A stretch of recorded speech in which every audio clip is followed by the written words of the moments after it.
दरम्यान एकनाथ खडसेंच्या जावाला अटक होताच संजय राऊतांनी सुद्धा हल्लाबोल केलाय। सरबत पिणाऱ्या माणसाला दारू पितो म्हणत अटक करतील असं सुद्धा राऊत म्हणतात। तर गिरीश महाजनांवरती सुद्धा राऊतांनी सडकून टीका केली आहे। पाहूयात राऊत काय म्हणतात।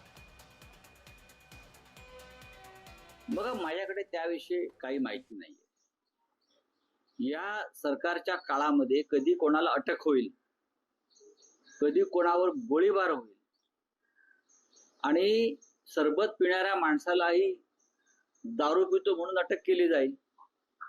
हाँ, और कुछ भी हो सकता है।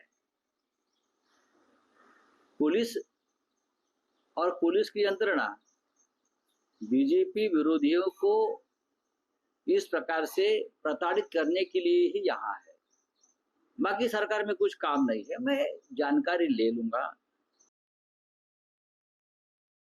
एकनाथराव खडसे यांच्यावरती, त्यांच्या कुटुंबावरती जर कारवाई झाली असेल तर आश्चर्य वाटण्याचं कारण नाही। अशा प्रकारच्या कारवायांना आम्हाला यापुढे सामोरं जावं लागेल फडणवीसांच्या राज्यामध्ये। गिरीश महाजन नावाचा हा जो सांड आहे, हा मोकाट सुटलेला आहे आणि याला जर आवरलं नाही तर एक दिवस हा देवेंद्र फडणवीस यांना सुद्धा गाडल्याशिवाय राहणार नाही मातीमध्ये।